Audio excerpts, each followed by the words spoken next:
ઓમ ઓમ ભૂમ ભુવસ્વઃ તસ્ય વિતુર્વરેણ્યં ભર્ગો દેવસ્ય ધીમહિ ધિયો યો નઃ પ્રચોદયાત.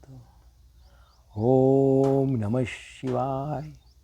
ઓમ ત્રંબકં યજામહે સુગંધિં પુષ્ટિવર્ધનમ ઉર્વારુકમિવ બંધનાન મૃત્યો મોક્ષીયમાવૃતા. ઓમ શાંતિ શાંતિ શાંતિ. આજે આપણે શ્રીમદ ભગવદ્ ગીતા પર જેનો મેસેજ છે એના માટે આપણે 1 કલાક વાતચીત કરીશું. શ્રીમદ ભગવદ્ ગીતા આપણને જિંદગીમાં કઈ રીતે જીવન જીવવું જોઈએ જેથી કરીને આપણે સુખ શાંતિ અને આનંદ જીવન જીવી શકીએ તે વસ્તુ તેમાં સમજાવી છે. એ વસ્તુ સમજવા માટે મેં 700 શ્લોકોમાંથી 20 શ્લોકો સિલેક્ટ કર્યા છે અને એને 4 ભાગમાં ડિવાઈડ કર્યા છે અને 4 ભાગને યાદ રાખવા માટે આત્મા શબ્દનો ઉપયોગ કર્યો છે. એ ફોર એક્સેપ્ટન્સ એટલે કે જે કંઈ સિચ્યુએશન બને છે, જે કંઈ વસ્તુ બને છે, જે માણસો જેવા છે એ વસ્તુ આપણે એક્સેપ્ટ કરવી જોઈએ. T for things for others આપણે બીજાનો વિચાર બી કરવો જોઈએ. M for meditation. A for attitude. Attitude કઈ ટાઈમનો હોય આ 4 વસ્તુ હું તમને 4 ભાગમાં શ્લોકો, ગીતાના શ્લોકોમાંથી ગુજરાતીમાં એનું ટ્રાન્સલેશન અને એના એક્ઝામ્પલ સાથે સમજાવવા માટે પ્રયત્ન કરીશ. હવે આપણે પહેલું ચાલુ કરીએ છીએ એ છે એ ફોર એક્સેપ્ટન્સ.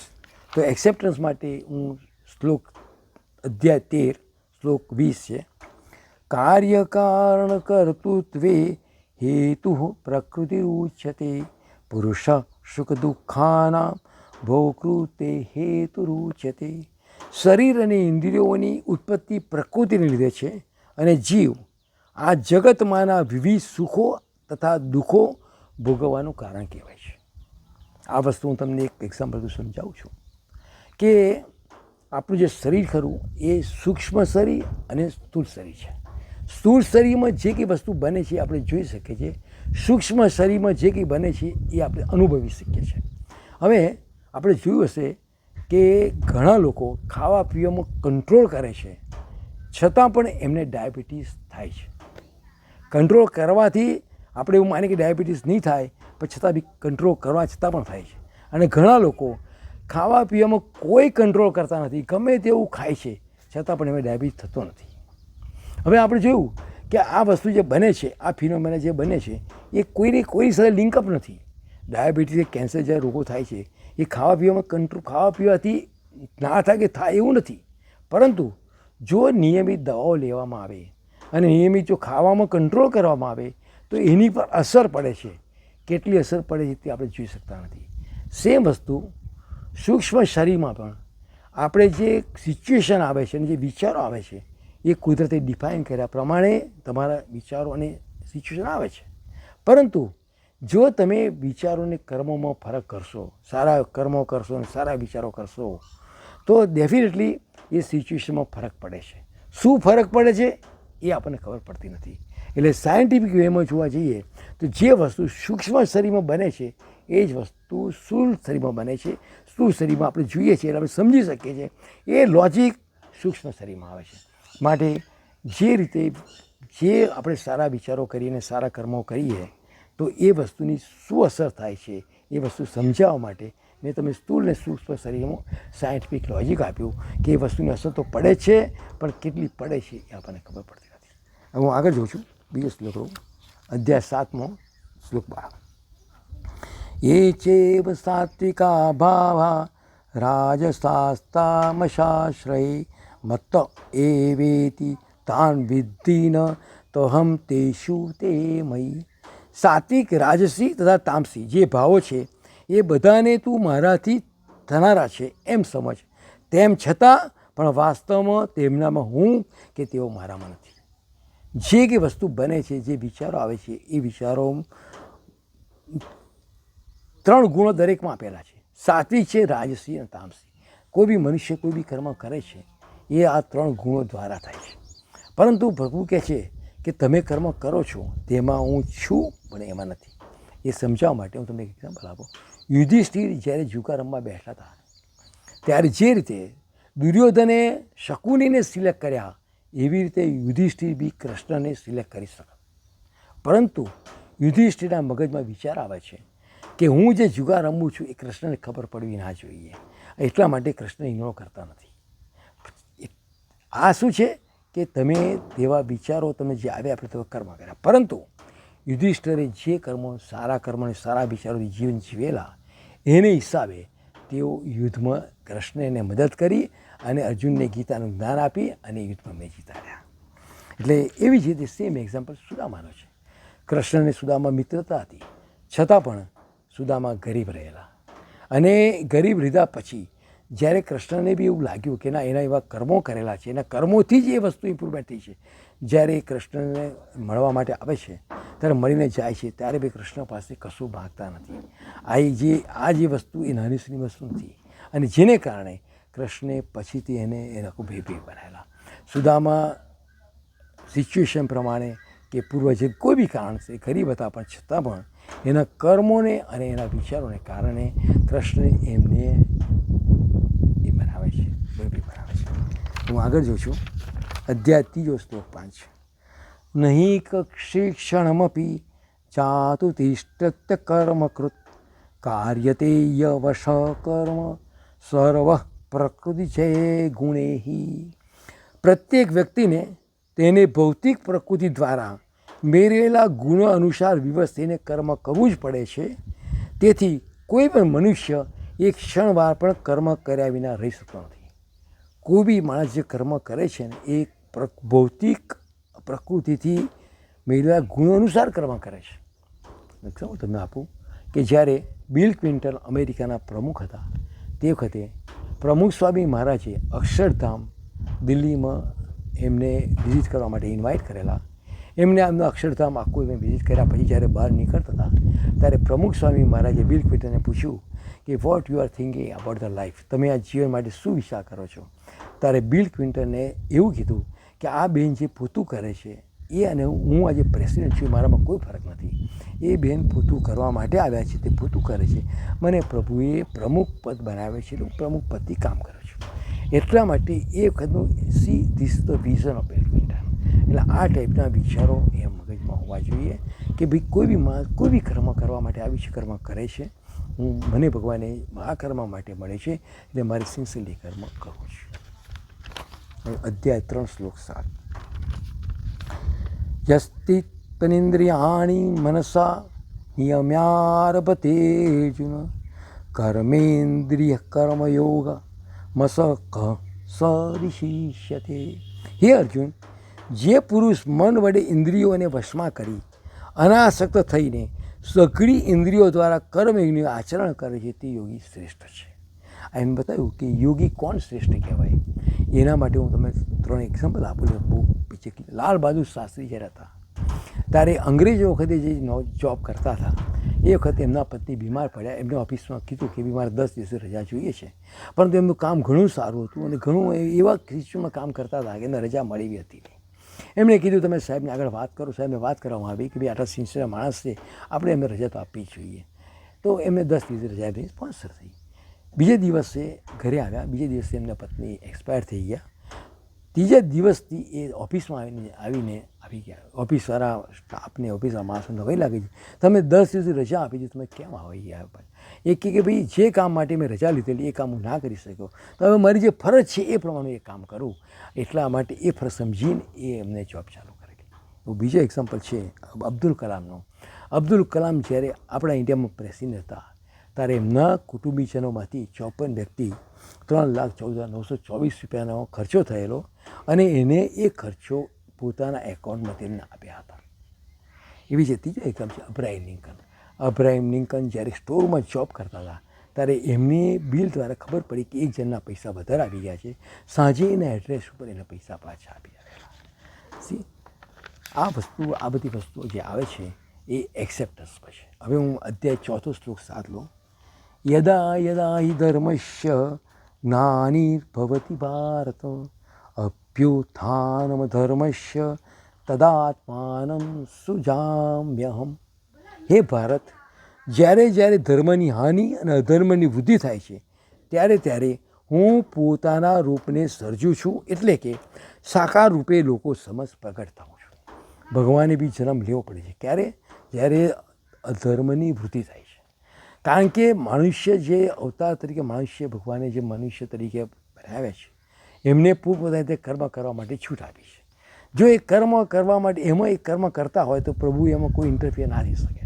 પરંતુ જ્યારે એ કર્મની અમુક લિમિટ આવી જાય ત્યારે એમને એ વસ્તુનો જન્મ લઈને એ વસ્તુ કરવી પડે છે. આ એક્ઝામ્પલ છે આપણે રાવણનો, કે રાવણ આમ કેટલો બધો તપસ્વી માણસ હતો, કેવા કે અમુક સારા કામ બી કરતો હતો, પણ છતાં પણ જ્યારે અધર્મના કામ કરવા માંડે ત્યારે રામે એને જન્મ લેવો પડ્યો. કે જ્યારે જ્યારે અધર્મની વૃદ્ધિ થાય છે ત્યારે ભગવાન બી એમાં કશું કરી શકતા નથી, તેમને પણ જન્મ લેવો પડે છે. એટલે આ વસ્તુ મેં તમને એક્સેપ્ટન્સમાં આટલા શ્લોક દ્વારા સમજાવી કે કોઈ બી લાઈફની અંદર કોઈ બી જે સિચ્યુએશન આવે છે અને માણસો જેવા છે તેવા માણસો તમારે એક્સેપ્ટ કરવા જોઈએ. હવે હું તમને સેકન્ડ પોઈન્ટ પર જઈએ છીએ આપણે, T for things for others. એનો એક શ્લોક છે, અધ્યાય 6 શ્લોક 32. આત્મોપંપેન સર્વત્ર સમમ પશ્યતિ યોજન સુખમ યદિ વા દુઃખમ સયોગી પરમો મતઃ. હે અર્જુન, જે યોગી પોતાની જેમ સઘળા મનુષ્યમાં સમ જુએ છે તેમજ સુખ તથા દુઃખને બધામાં સમાન ભાવે જુએ છે તે યોગી પરમ શ્રેષ્ઠ છે. જે યોગી બીજાને કઈ બી વસ્તુ જ્યારે દુઃખ આવે કે સુખ આવે ત્યારે એ પોતાના વિચાર કરે છે કે એની શું અસર થશે, એને એ લોકોને પરમ યોગી હોય. એક એક્ઝામ્પલ આપું કે જ્યારે અયોધ્યામાં રામ હતા ત્યારે રામનું પરમલોક જવાનો ટાઈમ થઈ ગયેલો. તે વખતે મહાકાળે એક સાધુના વેશમાં રામને મળવા માટે આવે છે અને લક્ષ્મણને કહે છે કે મારે રામને મળવું છે. લક્ષ્મણ રામને વાત કરતી કે સાધુ મહાત્મા આવ્યા છે, રામને અંદર બોલાવે છે. સાધુ મહાત્મા કહે છે રામ કે મારે તમારી સાથે એક વાત કરવી છે, પણ હું લક્ષ્મણની હાજરીમાં વાત ના કરી શકું.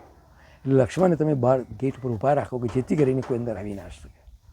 રામે કીધું કે ભાઈ લક્ષ્મણ તો મારો ભાઈ છે, દરેક વસ્તુમાં હું એને ઇન્વોલ્વ કરું છું, એટલે એ રહેશે. કોઈ એવી વસ્તુ ખાનગી નથી કે જે વસ્તુ લક્ષ્મણ ન જાણતો હોય. સાધુ મહાત્મા કહે છે કે મારે જે વાત કરવાની છે એ લક્ષ્મણની હાજરીમાં હું વાત નહીં કરી શકું, માટે લક્ષ્મણને ગેટ ઉપર રાખો. પરંતુ એક મારી કન્ડિશન છે કે જો લક્ષ્મણ ગેટ ઉપર રહ્યો અને જો લક્ષ્મણને અંદર આવવા દીધો કોઈ બી મનુષ્યને, તો તમારે લક્ષ્મણને શાપ આપવો પડશે, લક્ષ્મણને તમારે મૃત્યુદંડ આપવો પડશે. મંજૂર હોય તો હું અહીં તમે વાત કરું. રામ કહે છે ભાઈ લક્ષ્મણ મારો ભાઈ છે, એ કોઈ બી સંજોગોમાં કોઈને અંદર આવવા નહીં દે. એ બાને લક્ષ્મણ બહાર ઊભા છે. આ બાજુ સાધુ મહાત્મા જે આવેલા એ મહાકાળનો વેશ ધારણ કરીને રામને કહે છે કે હવે તમારો ટાઈમ આવી ગયો છે, એટલે તમે વિષ્ણુના અવતાર છો. ત્યારે રામને ખબર પડે છે કે હું ભગવાનનો અવતાર તરીકે આવ્યો છું. હવે તમે શરીરની દીકરીને પ્રયાણ કરી અને તમે વિષ્ણુના અવતાર તરીકે આવ્યા છો, એટલે તમે પરમધામમાં જાઓ. તે જ વખતે દુર્વાસા મુનિ આવે છે. દુર્વાસા મુનિ લક્ષ્મણને કહે છે કે મારે રામને મળવું છે. લક્ષ્મણ કહે છે કે સાધુ મહાત્મા આવ્યા છે, તે મને ઇન્સ્ટ્રક્શન આપવામાં આવી છે કે તમે થોડી રાહ જુઓ, એ થોડીક વારમાં હું તમને અંદર. દુર્વાસા મુનિ બધા જાણે છે કે એમનો સ્વભાવ બહુ ગરમ હતો. દુર્વાસા મુનિ ક્રોધિત થઈને કહે છે લક્ષ્મણને કે જો લક્ષ્મણ તું મને જવા નહીં દઉં તો હું અયોધ્યાની પ્રજાને શ્રાપ આપીશ અને અયોધ્યાની પ્રજા દુઃખી થઈ જશે.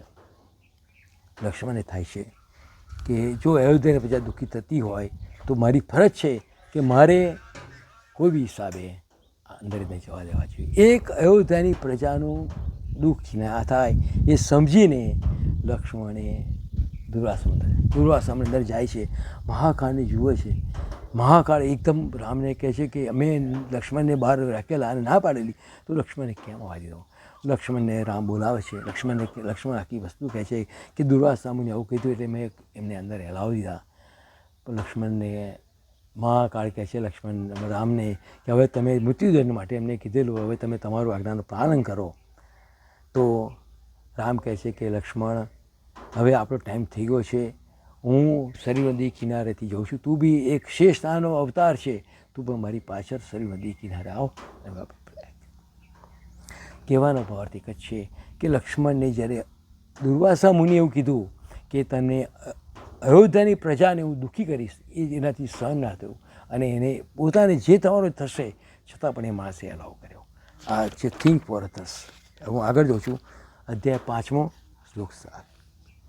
યોગયુક્તો વિશુદ્ધાત્મા વિજિતાત્મા જીતેન્દ્રિય સર્વભૂતાત્મભૂતાત્મા કુર્વન્નપી ન લિપ્યતે. જેનું મન પોતાને વશ છે, જે જીતેન્દ્રિય છે, જેનું અંતઃકરણ વિશુદ્ધ છે તથા સઘળા પ્રાણીઓને આત્મા સ્વરૂપમાં પરમાત્મા જ જેનો આત્મા છે એવો કર્મયોગી કર્મ કરતો હોવા છતાં પણ તેનાથી લેપાતો નથી. તમે કોઈ કર્મ કરે અને કર્મ કર્યા પછી પણ જ્યારે સામેવાળા માણસને એમ કહે કે એના પર અસર ના થાય. હું તમને એક્ઝામ્પલ આપું કે જ્યારે નેલ્સન મંડેલા સાઉથ આફ્રિકામાં 27 વર્ષ માટે એમને વગર વાંકે જ્હોન ફોસ્ટરે એમને રોબેન આઇલેન્ડ કોટડીમાં રાખેલા. તમને ખબર હશે કે કોટડીમાંની અંદર એક માણસ એક દિવસ માટે ના રહી શકે. જે વ્યક્તિ 27 વર્ષ રહે છે અને કોઈ પણ વગર વાંકે કોઈ પણ વાંક વગર જ્યારે જ્હોન ફોસ્ટરે કોટડીમાં નાખી દે છે, 27 વર્ષ પછી જ્યારે એ માણસ બહાર આવે છે ત્યારે એને પૂછવામાં આવે છે કે તમારે જ્હોન ફોસ્ટર માટે શું કહેવું છે? ત્યારે કહે છે કે મારે જ્હોન ફોસ્ટર માટે મને કોઈ દ્વેષભાવ નથી. એને એનું કામ કર્યું છે, એનું કામ જે પ્રમાણે એનું કામ કરે છે, મારું કામ કરીશ. બહાર આવીને કોઈ બી દ્વેષ કર્યા વગર એના પોતાનું કામ કરે છે. આ આપણે જે પૂરું કર્યું એ થિંક્સ ફોર અધર કર્યું, એ પર એક્સેપ્ટન્સ આપણે ઓલરેડી પૂરું કરી નાખ્યું છે. હવે આપણે મેડિટેશન પર આપણે જઈએ છીએ. એમ ફોર મેડિટેશન. અધ્યાય 12 શ્લોક 2. શ્રી ભગવાન વાચ મય્યાવેશ્ય મનોએ મામ નિત્યયુકા ઉપાસતે શ્રદ્ધયા પરમયોપેતાસ્તે મે યુક તમામતઃ. શ્રી ભગવાન બોલ્યા, મારામાં મનને પરોવીને નિરંતર મારા ભજન અને ધ્યાનમાં રચ્યા પચ્યા રહેનારા જે ભક્તજનો અત્યંત અડગ શ્રદ્ધાભાવથી યુક્ત થઈને મુજ સગુણ સ્વરૂપમાં પરમેશ્વરને ભજે છે તેઓ મને યોગીઓમાં વધુ ચડિયાતા યોગીરૂપ માને છે. જે મારું ભજન કરે છે, મારો મંત્ર જપ કરે છે, મંત્ર જપ કરવાથી તેના પોઝિટિવ એનર્જી આવે છે, એના વિચારોમાં ફરક પડે છે, એના શરીરમાં બી અસર થાય છે. એના માટે યુનિવર્સિટી ઓફ ફિલાડેલ્ફિયાએ જે રિસર્ચ ઓફ ગોડનું ડિપાર્ટમેન્ટ છે અમેરિકામાં, તેમાં સ્ટડી કરવામાં આવ્યો. 4000 વ્યક્તિ પર મંત્રની શું અસર થાય છે એ સ્ટડી કરવા માટે સ્ટડી કર્યા પછી એ લોકો એના રિઝલ્ટ પર આવ્યા છે કે 4 થી 10 વર્ષના છોકરાઓ છે એ 10 થી 12% મેમરી પાવરમાં ઇન્ક્રીઝ થયો છે. 12 થી 20 વર્ષમાં સેલ્ફ કોન્ફિડન્સ વધ્યું છે. 22 થી 45 વર્ષ માટે બિઝનેસ કરવાની સ્ટેબિલિટી વધી છે. 50 થી 75 કરવા માટેના રોગ પ્રતિકારક શક્તિમાં વધારો થયો છે. મંત્ર જપની સ્થૂળ અને સૂક્ષ્મ શરીરમાં બંનેમાં અસર પડે છે. એટલે આ મંત્ર જપ કરવા માટે બહુ જરૂર નથી. તમે તમારું કામ ફૂલ્લી કોન્સન્ટ્રેશન કરો, એ બી મેડિટેશન છે, એ બી કરવું પડે. પણ જ્યારે પણ આપણને જ્યારે બી સમય મળે છે, ટાઈમ મળે છે, તો તમે તે વખતે મંત્ર જપ કરી શકો છો. અને તમે બીજો બી એની સાથે એક એક્ઝામ્પલ આપો કે પ્રાર્થના આપણે જ્યારે કરીએ છીએ, સવારે આપણે પ્રાર્થના કરી તો પ્રભુ સાથે તમે એક મેળાપ કરો, તમે એની સંબંધ કેળવો, મૈત્રી ચાહતો, ફાધર મધર જે તમે સંબંધ યોગ્ય લાગે એ સંબંધ કેળવી તમે એની સાથે વાતચીત કરો. જરૂર તમને ભગવાન વાતચીત કરશે. તમે તમારા પ્રોબ્લેમ ડિસ્કસ કરો, તમને એમાંથી મને સોલ્યુશન મળશે. હું તમને એક એક્ઝામ્પલ આપું.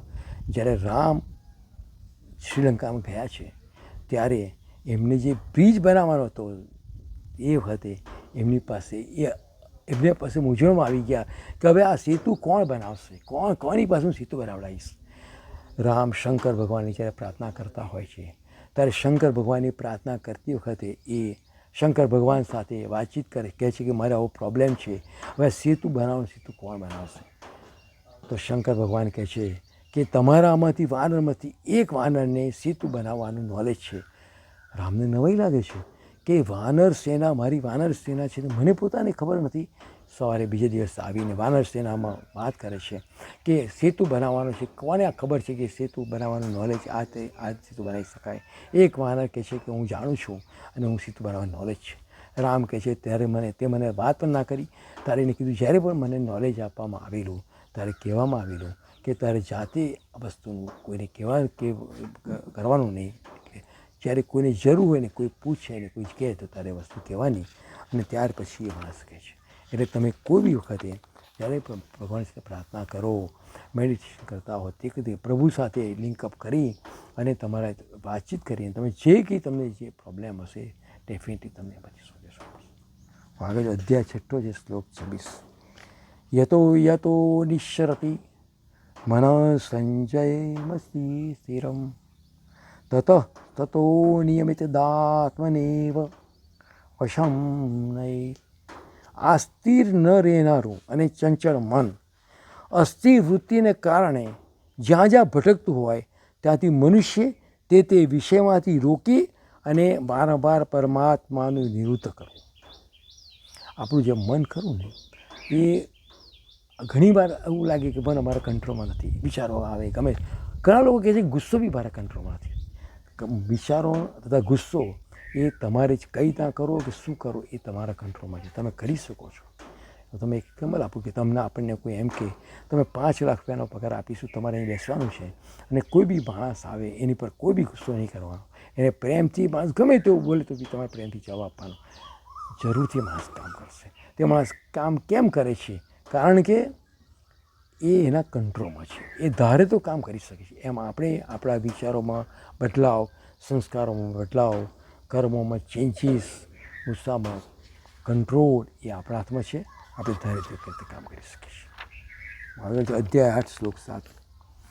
તસ્માत् સર્વેષુ કાલેષુ મામનુસ્મરયુધ્ય ચ મય્યઃ પીતમનો બુદ્ધિ મામે વૈશ્ય સંશય.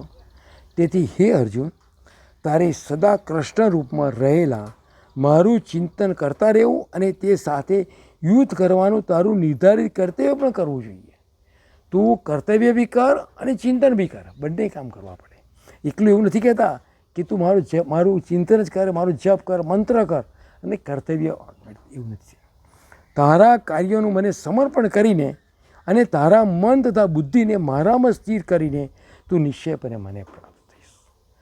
પ્રમુખ સ્વામી મહારાજ જ્યારે બી કોઈ બી કામ કરતા હતા ત્યારે એમના હાથમાં માળા હોય, માળાથી મંત્રનો, પ્રભુનો મંત્રનો જપ કરે અને કામ પણ કરતા હતા.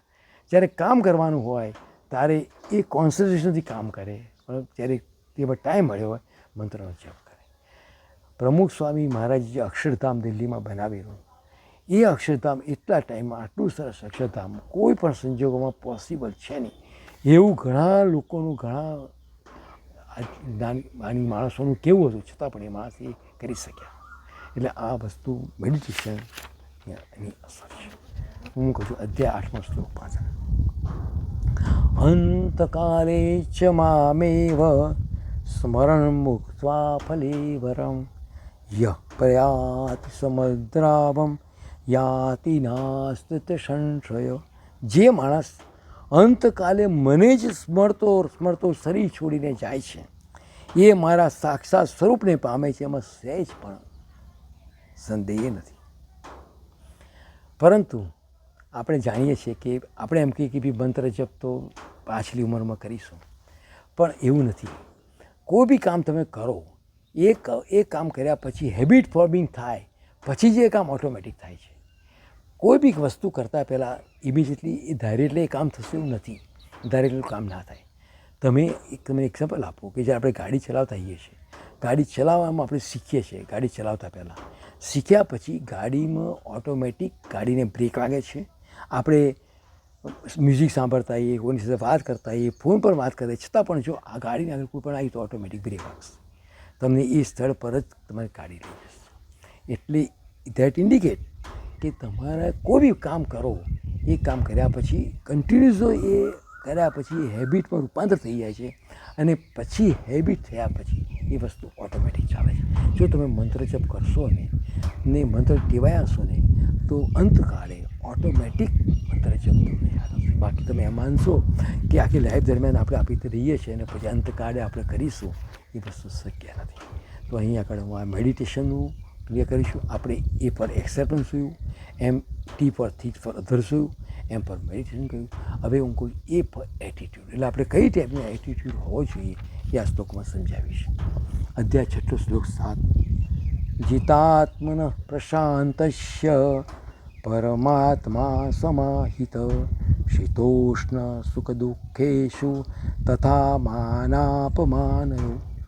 ઠંડી ગરમી, સુખ દુઃખ તથા માન અપમાન, મન તથા ઇન્દ્રિયોને જીતીને જે મનુષ્ય અત્યંત શાંત રહે છે, તે પરમાત્માનો અનુભવ કરે છે, તેને માટે પરમાત્મા પ્રાપ્ત થયેલા છે. તમે કોઈ બી કામ કરશો તો પરમાત્મા, જો તમે સારા કામ કર્યા હશે, પરમાત્મા તમારી સાથે જ છે.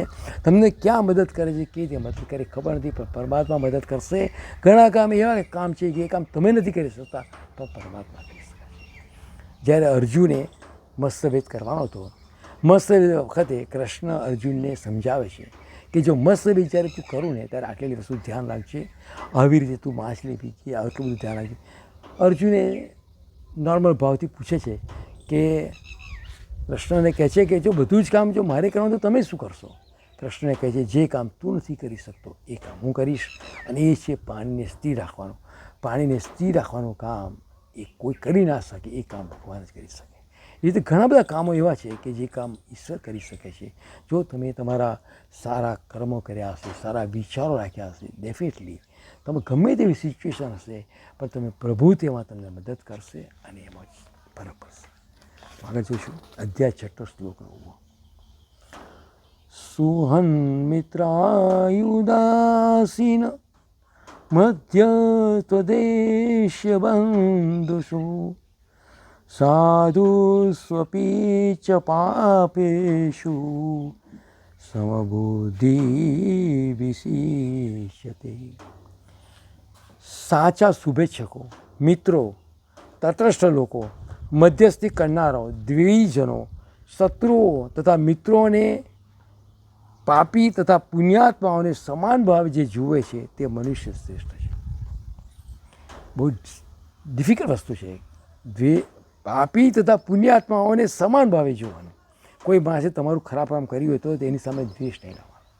જ્યારે રાજ્યાભિષેક કરવાનો હતો ને જે વખતે કહીએ જે દશરથ રાજા પાસે 3 વરદાન માગ્યા અને એને કારણે રામને જે વનવાસ થયો, રામે કઈ પ્રત્યે કોઈ દ્વેષ કર્યો નથી. એ વખતે દ્વેષ કર્યા વગર બી રામે વનવાસ એક્સેપ્ટ કર્યો. કોઈ બી માણસ ગમે તે કામ કરતા હોય છતાં પણ એની સામે દ્વેષ ના રાખવો, એ એક જાતનું આખા વિચારોમાં ફરક છે. ને આ વસ્તુ કરવી બહુ તકલીફવાળી છે, ડિફિકલ્ટ છે. પણ છતાં પણ જ્યારે રાવણ સીતાનું હરણ રાવણ કરેલું ને તે વખતે બી એમને રાવણ માટે કોઈ દ્વેષ નહોતો કર્યો. એટલે આ એક વસ્તુ સમજવાની વસ્તુ છે. હું આગળ જોઉં છું અધ્યાય 5 શ્લોક નંબર 20. ન પ્રૈશ્ચે પ્રિયમ પ્રાપ્ય નો દ્વિજેતાપ્ય ચા પ્રિયમ સ્થિરબુદ્ધિરસમ્મૂઢો બ્રહ્મવિદ બ્રહ્મણી સ્થિત. જે માણસ પ્રિયને પામીને અરખાય નહીં, તેમજ અપ્રિયને પામીને અકળાય નહીં, જે સ્થિર બુદ્ધિ તથા મોરઈ છે અને જે ભગવદ્ વિજ્ઞાનનો જાણકાર છે, તે પ્રથમથી જ બ્રહ્મમાં અવસ્થિત હોય છે. રામ આપણે વિચાર કરીએ તો મારા હિસાબે રામને જે દુઃખ પડ્યા છે ને જિંદગીમાં, એના જો કોઈ દુઃખી માણસ નથી. સાહેબ, રાજ્યાભિષેક વખતે રામને વનવાસ જવું જોઈએ. તમારા કોઈ કરોડ રૂપિયા હોય ને કોઈ રાતોરાત એમ કે આ પૈસા સવારે તમારા નથી પણ આ તો મારા પૈસા છે લઈ જવું, તમને કેટલું દુઃખ થશે આ માણસ. તમારે પ્રિયજન સીતાનું જે હરણ થાય છે, આપણી પ્રિયજન વ્યક્તિ હોય, એ વ્યક્તિ અકાળ કાળે એનું હરણ થાય તો માણસના મગજમાં કઈ રીતે માણસ જીવન જીવી શકે? આ બે જે સિચ્યુએશન કરીને એ દુઃખી માણસની સિચ્યુએશન, છતાં પણ રામ કઈ રીતના રહે છે એને સમાજને શીખવાડ્યું છે. કોઈ માણસ, ખરા માણસ પાસે બી દ્વેષભાવ કર્યા વગર પોતાનું કર્તવ્ય ચાલુ રાખવું અને પોતાનું કર્તવ્ય, સારા કર્તવ્ય કરતા રહેવા, એ વસ્તુ એ સમજાવે છે. એ રામ એ મનુષ્ય અવતાર તરીકે આવેલા, પરંતુ જે રીતે એમ જે બોધ આપી, જે સમાજ માટે બી જે વસ્તુ જે સમજાવી છે, એ ખરેખર વસ્તુ સમજવા જેવી છે. હવે હું આગળ અધ્યાય શ્લોક 21. ત્રિવિધમ નરકસ્પેદમ દ્વારમ નાશનમાત્મન કામ ક્રોધ તથા લોભ સ્માદે તત્રમ ત્રમ તજે. કામ, ક્રોધ તથા લોભ એ આત્માનો નાશ કરનારું અર્થાત તેને અધોગતિમાં લઈ જનારું છે. માટે આ ત્રણેયને ત્યજી દેવા જોઈએ. આપણે જાણીએ છીએ કે ક્રોધ કરવાથી બહુ ખરાબ પરિણામ આવે છે. અધ્યાય 18 શ્લોક 6. એતાન્યપી તુ કર્માની સંગમ ત્વક્ત્વા ફલાની ચ કર્તવ્યાનિતિ મે પાર્થ નિશિતમ મતમૂતમમ. હે પાર્થ, યજ્ઞ, દાન અને તપ આ બધા કાર્યો કોઈ પણ પ્રકારની આસક્તિ કે ફળની આશા રાખ્યા વગર કરવા જોઈએ. આ જ મારો અંતિમ મત છે. દરેક વ્યક્તિ યજ્ઞ, દાન અને તપ આ ત્રણ કામ જરૂરથી કરવા જોઈએ. યજ્ઞ એટલે શું કે આપણા શરીરમાં ક્રોધ, લોભ, અભિમાન, ઈર્ષા જે બધા દુર્ગુણો જે આપણા શરીરમાં જે રહેલા છે એ વસ્તુને આપણે યજ્ઞ ઓમવા જોઈએ. એ વસ્તુને એને યજ્ઞ કીધું છે. એ વસ્તુને શરીરમાંથી દૂર કરો એના બી યજ્ઞ છે. દાન એટલે શું કે જો આપણને ભગવાને ફાઇનાન્સથી ઘણા સાઉન્ડ બનાવ્યા હોય, તમે ભગવાને દયાથી તમે બહુ સુખી છો, ઘણું ધન આપ્યું છે, તો જે જરૂરિયાત વ્યક્તિ છે કે જેને જીવન જીવવા માટે બી તકલીફ પડે છે એવા વ્યક્તિને એ વસ્તુનું તમે દાન, પૈસાને મદદ કરો, એનું નામ તો દાન છે.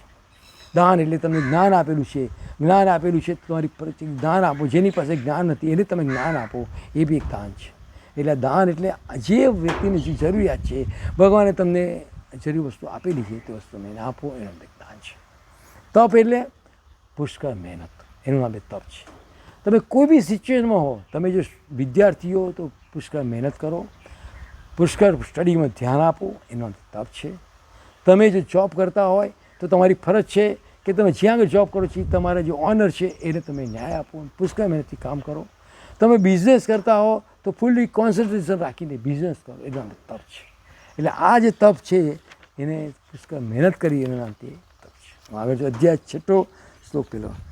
અનાશ્રિત કર્મ ફલમ કાર્ય કર્મ કરોતિ ય સંન્યાસી ચ યોગી ચ ન નિરગ્નિ ચાક્રિય. ભગવાન શ્રી કૃષ્ણે કીધું, જે મનુષ્ય કર્મ ફળનો આશય લીધા વગર કર્તવ્ય કર્મ કરે છે તે સંન્યાસી અને સાચો યોગી છે. પણ અગ્નિરહિત એટલે કર્તવ્ય કર્મનો ત્યાગ કરનારો અને નિશ્ચિત થઈ બેસીને મનુષ્ય સંન્યાસી યોગી નથી. જે માણસની જે ફરજ છે ને એ પ્રમાણે કામ કરવું પડે. તમે કોઈ મિટિંગમાં ગયા છો, તમે હાયર ઓથોરિટી પર છો, તમને ખબર છે, તમારી પાસે જ્ઞાન છે, એ બી પ્રોબ્લેમ આવે, તમારી ફરજ છે કે તમારે એ વસ્તુ તમારા જ્ઞાન પ્રમાણે વસ્તુ ત્યાં કહેવું પડે. તે વખતે કોઈને દુઃખ થશે, કોઈ વસ્તુ બગડશે, વસ્તુ વિચાર ના કરે. ભીષ્મ પિતામહ હતા, દ્રૌપદીના ચીરણ વખતે એમની એ આખી સભામાં ભીષ્મ પિતામહ, કૃપાચાર્ય, દ્રોણાચાર્ય હોવા છતાં પણ એ લોકો કોઈ શબ્દ ના બોલ્યા. એમની ફરજ હતી કે એ વખત જો કીધું હોત તો દુર્યોધન એ કામ ના કરી શકતા, પણ છતાં પણ એ બોલ્યા નથી. એટલે જેને કારણે એ વસ્તુ એના કર્મની ફળમાં અસર થાય છે. સિચ્યુએશનમાં પછી ફરક નથી પડતો. એટલે આ વસ્તુ બહુ અગત્યની છે, દરેક વસ્તુ આ સમજવા છે. એ જ રીતે વિભીષણે પણ રાવણને સમજાવવા માટે પ્રયત્ન કર્યો. એ વિભીષણે બી રાવણને સમજાવે છે, રાવણને એને લાલ પાડીને કાઢી મૂકે છે, એની સાંભળતો નથી. વિભીષણ કોઈ બી વિચાર કર્યા વગર છોડી અને બહાર શાંતિથી વિભીષણ રહે છે. તે જ રીતે વિદુર બી એક ગરીબ માણસ તરીકે રહ્યો છે લાઈફ દરમિયાન. એને ધૃતરાષ્ટ્રને સમજાવવાનો પ્રયત્ન કર્યો, ધૃતરાષ્ટ્ર ના સમજ્યા, એ નીકળી ગયો અને એક ઓડીમાં રહે છે. છેવટે કૃષ્ણ જ્યારે જાય છે ત્યારે વિદુરને ત્યાં જમવા જાય છે. એટલે ભગવાન તો ડેફિનેટલી જ્યારે માણસ આવા કર્મ કરતા હોય છે મદદ તો કરે જ. એ રીતે બી આપણે એક્ઝામ્પલ જોયો કે કોઈ બી સંજોગોની અંદર ગમે તે તમારી સિચ્યુએશન આવી હોય તો તમને ફરજ છે, ફરજ પ્રમાણે કે તમારેથી કર્મ કરવું જોઈએ. અધ્યાય 2 શ્લોક 47. કર્મણ્યેવાધિકારસ્તે મા ફલેષુ કદાચન મા કર્મ ફલ હેતુ મોમા તેજસો કર્મણી. તને કર્મ કરવાનો જ અધિકાર છે, ફળમાં કદી પણ નહીં. તું કર્મફળની ઈચ્છાવાળો ન થા, તેમજ કર્મ ન કરવામાં પણ આસક્ત ના થા. તારી ફરજ છે, તારે કર્મ કરવું જોઈએ. તારી શક્તિ પ્રમાણે તને જે ગુણ આપ્યા છે, જે તારી શક્તિ છે પ્રમાણે તું કર્મ કર. ફળની આશા રાખ્યા વગર, એટલે ફળ તો કુદરતે નક્કી કર્યા પ્રમાણે આવશે, પરંતુ આપણે એની પાછળ આશા રાખી. ફળની આશા એટલા માટે નહીં કે જ્યારે તમે કર્મ કરો છો ને તે એ એક્ઝેક્ટ ફળ તમારા ધારા પ્રમાણે ફળ આવવાનું એવું નથી હોતું. બીજા ઘણા બધા ફેક્ટર જે ભાગ ભજવતા હોય, તમારા પૂર્વજનના કર્મ હોય, પૂર્વજન્મમાં શિષ્યો ઘણા બધા ભાગ ભજવતા હોય, એટલે આપણે ફળની આશા સાથે લિંકઅપ ના કરાય. કર્મ કરો, ફળ મળશે. કર્મ કરવું એ તમારી ફરજ છે, અને જે પણ બતાવ્યું છે એ તમે કરો. હવે અધ્યાય 4 શ્લોક 20. ત્વક્ત્વા કર્મ ફલા સંગમ નિત્ય તૃપ્તો નિરાશ્રય કર્મણ્યે મે પ્રવૃત્તોપી નૈવ કિંચિત કરોતિ સ. નિત્ય સંતોષ પામનારો, આશ્રય આકાંક્ષા વગરનો માનવી કર્મફળની આસક્તિ છોડીને કર્મમાં પ્રવૃત્ત થાય તો પણ તે કંઈ જ કરતો નથી. કર્મ કરતો હોવા છતાં પણ કરતો નથી. એ સમજવા માટે હું તમને એક એક્ઝામ્પલ આપું છું. મથુરામાં જ્યારે કૃષ્ણ રહેતા હતા, તે કંઈ દુર્વાસા મુનિ ઘણી વાર મથુરા આવે અને ત્યાં નદીની સામે એમને આશ્રમ માટે જગ્યા આપેલી કે ત્યાં આશ્રમ બનાવી, ત્યાં તમારે દુર્વાસા મુનિને અને ગોપીઓ અહીંથી એને જમવા માટે લઈ જાય. એક વખત એવું બન્યું કે ગોપીઓ જમવા લઈ જતા હતા, વચ્ચે નદી આવે, નદીમાં એકદમ વહેણ વધી ગયો. હવે સામે કિનારે કેવી રીતે જવું એ ખબર ના પડી. બધાને બધા ગોપીઓ જાણતી હતી કૃષ્ણ તો ભગવાનનો જ અવતાર છે, કૃષ્ણને કહીશું એટલે આપણો પ્રોબ્લેમ સોલ્વ થઈ જશે. ગોપીઓ કૃષ્ણ પાસે જાય છે, કૃષ્ણને જણાવે છે કે અમારે સામે કિનારે જવું છે અને નદીમાં વહેણ છે. કૃષ્ણ કહે છે તમારા હાથમાં છે, એ તમે જ કરી શકશો. ગોપીઓ કહી જાય તમે નદીને પ્રાર્થના કરો કે જો કૃષ્ણ બાલ બ્રહ્મચારી હોય તો નદી મને માર્ગ આપે. ગોપીઓ કહે છે કૃષ્ણ અમારી સાથે આટલી લીલા કરે છે, આટલું બધું રમે છે, આટલું કરે છે, કઈથી બાલ બ્રહ્મચારી હોઈ શકે? છતાં પણ તેઓ કે નદીને પ્રાર્થના કરે છે અને વહેણ શાંત થઈ જાય છે, સામે કિનારે જાય છે. સામે કિરાને દુર્વાસા મુનિએ જમ્યા પછી પાછા આવે છે જ્યારે, ત્યારે ફરીથી વહેણ વધી જાય છે. હવે તો શક્યતા હતી નહીં કે કૃષ્ણને જઈને વાત કરે. દુર્વાસા મુનિ પાસે જાય છે. દુર્વાસા મુનિને કહે છે કે નદીનું વહેણ છે, હવે તમે અમને મદદ કરો, અમે કૃષ્ણ પાસે જઈ શકીએ. દુર્વાસા મુનિ કહે છે કે તમે નદીને પ્રાર્થના કરો કે દુર્વાસા મુનિ અત્યાર સુધીમાં કંઈ પણ ખાધું ના હતા નથી માર્ગ આપે. ગોપીઓ કહે છે અમે તમારા માટે આટલું બધું જમવાનું લઈને આવી છે, તમે કહો છો ખાતા નથી. અને ગોપીઓ પ્રાર્થના કરે છે, નદી માર્ગ આપે છે. કહેવાનો ભાવાર્થ એક જ છે, કર્મ કરે પણ કર્મમાં આસક્તિ ના હોય. કૃષ્ણ દુર્વાસા મુનિ કર્મ કરે છે પણ એ આસક્તિ રાખતા નથી, એ વસ્તુ બતાવે છે. હવે અધ્યાય શ્લોક 24. તસ્માत् શાસ્ત્રં પ્રમાણં તે કાર્ય વિવર્તિતો જ્ઞાત્વા શાસ્ત્ર વિધાનોકમ કર્મ કર્તુમિહારષિ. તેથી મનુષ્ય શાસ્ત્રોના નિયમના પરથી સમજવું જોઈએ કે શું કર્તવ્ય છે અને શું કર્તવ્ય નથી. માટે શાસ્ત્રે જે કર્મો કરવાનું વિધાન કરેલું છે તે જાણી તારે કર્મ કરવું એ યોગ્ય છે. તમે શાસ્ત્રોમાં જે બતાવ્યું છે અને આ જે કીધું છે એ પ્રમાણે કર્મો કરવા જોઈએ. એટલો તમારે વિશ્વાસ અને શ્રદ્ધા રાખવી પડે. વિશ્વાસ અને શ્રદ્ધા કોને કહેવાય એ તમને એક્ઝામ્પલ આપો. એક નાવની અંદર પતિ જઈ રહ્યા હતા. તે વખતે એકદમ વેણ વધવાથી નાવ હલનવલન થવા માંડી. બધા લોકો ડિસ્ટર્બ થઈ ગયા. કોઈ પ્રભુનું નામ લે, કોઈ બૂમ કરે ને થવા માંડ્યું. એક ભાઈ શાંતિથી બેઠા હતા. પત્ની જઈને એને કહે છે કે તમે આ જે નહેરમાં વેણ આવી છે તમને આ કંઈ ડિસ્ટર્બન્સ લાગતું નથી? તો કહે છે એ સમજાવવા માટે પતિએ એની પાસે તલવાર એના ગળા પર મૂકી અને પતિને પૂછે તને એવું થતું નથી કે તો હું તારું ગળું કાપી નાખીશ? કે ના, તમે એવું કામ ના કરો. તો કે જો તને મારી પર આટલો વિશ્વાસ હોય તો મને મારા પ્રભુ પર વિશ્વાસ છે, એને જે યોગ્ય લાગે એ કામ કરશે. એટલે તમે જ્યારે કોઈ બી આજે આપણે જે અભ્યાસ કરીએ છીએ કે જે વાર્તાલાપ કરીએ છીએ એના પરથી તમે એ વસ્તુને શાંતિથી સમજીને જીવનમાં ઉતારવા પ્રયત્ન કરજો. વિશ્વાસ રાખજો, જરૂરથી તમે એ વસ્તુ જીવનમાં ઉતારશો તો એને પર જરૂર જશો. હું આગળ જઉં છું. અધ્યાય 6 શ્લોક 35. અસંશયમ મહાબાહો મનોદુનિગ્રહમ ચલમ અભ્યાસેને તુ કૌંતેય વૈરાગ્યેને ચ ગૃહતે. ભગવાન શ્રી કૃષ્ણે કીધું, એ મહાબાહુ, કુંતીપુત્ર ખરેખર મન ચંચળ છે અને તેને વશ કરવું ઘણું જ મુશ્કેલ છે, પણ તો પણ હે કૌંતેય, અભ્યાસ અને વૈરાગ્ય વડે એને વશ કરી શકાય છે. આપણું મનને ચંચળ છે ડેફિનેટલી. ઘણીવાર આપણે ધારે પણ કામ થતું નથી. વિચારોમાં મન ઘણીવાર વિચારો કંટ્રોલમાં ના આવે. એવું બધું બનવાનું છે, એવું બધું બનશે, પરંતુ તો અભ્યાસ કરવામાં આવશે, અભ્યાસ અને વૈરાગ્યથી જો તમે કરવામાં આવશે તો ડેફિનેટલી એ વસ્તુ કંટ્રોલમાં આવશે. અને એ તો સ્થૂળ શરીરમાં પણ એ પ્રમાણે છે. આપણે જો શરીર સારું રાખવું હોય ને તો આપણે રેગ્યુલર આપણે ખોરાક લેવો પડે.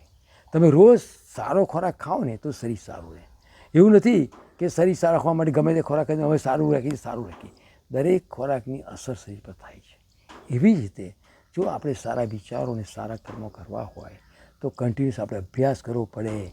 કાયમ આપણે સ્ટડી કર્યો છે કે આ 4 જે પ્રિન્સિપલ જે બતાવે છે રોજ તમે સ્ટડી કરો, દરેક વિચારો કરો તો તમારા મગજમાં ચેન્જ આવશે અને તો જ એ વસ્તુ થાય છે. એટલે એમણે બતાવ્યું છે કે આ વસ્તુનો અભ્યાસ અને વૈરાગ્ય તો કરવો જ પડશે. એના વડે જ આપણે ધ્યાન કરી શકશે. હું આગળ જોઈશું અધ્યાય 18 શ્લોક 63.